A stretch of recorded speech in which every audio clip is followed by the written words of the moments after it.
Inflammation is one of the body's natural defense systems.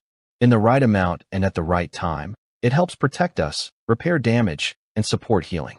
But when inflammation stays active for too long, it can begin to do more harm than good. Chronic inflammation can quietly stress cells, damage tissues, disrupt communication, and accelerate many of the aging processes we've been discussing throughout this training.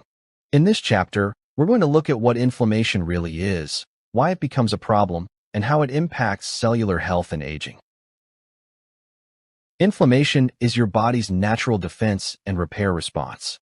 It's the way your body reacts when it detects injury, infection, toxins, or cellular stress.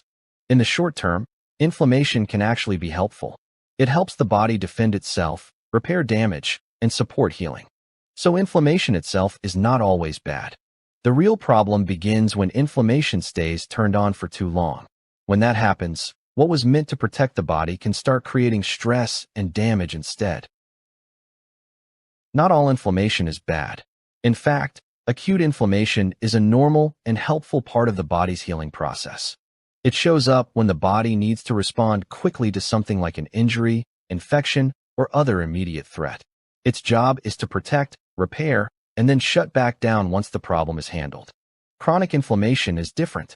Chronic inflammation stays active for too long, sometimes for months or even years.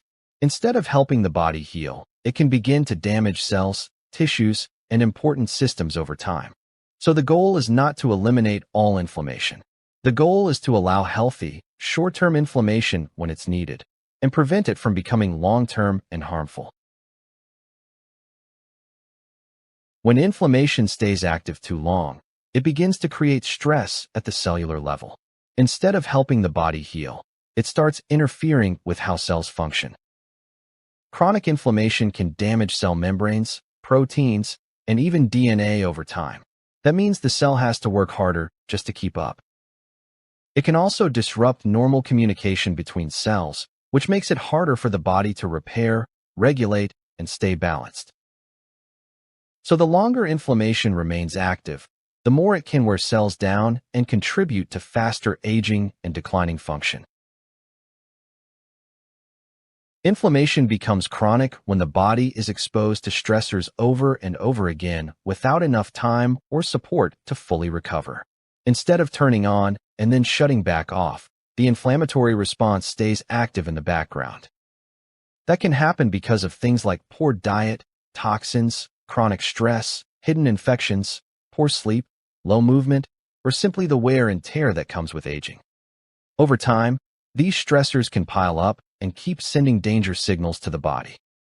So chronic inflammation is often not caused by just one thing. It's usually the result of repeated stress, poor recovery, and ongoing cellular strain.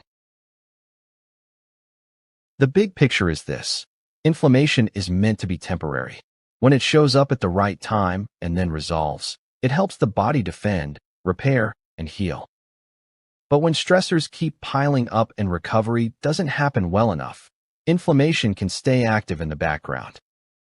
That's when it shifts from being helpful to being harmful. Over time, chronic inflammation can increase cellular stress, damage tissues, accelerate aging, and contribute to long-term health problems. So the goal is not to fear inflammation. It's to understand it, manage it, and prevent it from becoming chronic. The big takeaway is this: inflammation is not the enemy, chronic inflammation is. In the short term, inflammation helps protect, repair, and heal the body. But when inflammation stays active for too long, it can begin to damage cells, accelerate aging, and contribute to long-term health problems. So the goal is not to eliminate inflammation, it's to keep it balanced and prevent it from becoming chronic. Because when you support the body properly, inflammation can do its job and then turn off when it's supposed to. And that naturally leads us into the next chapter, AG. Because when inflammation, stress, damage, and poor repair continue over time, those effects begin to show up as the aging process itself. So next, we're going to take a closer look at what aging really is and why it begins at the cellular level. If you'd like a simple guide that shows you how to support balanced inflammation and improve your cellular health step by step, we've put together a free resource you can use right away. Just click the link below, Enter your email, and we'll send it directly to you.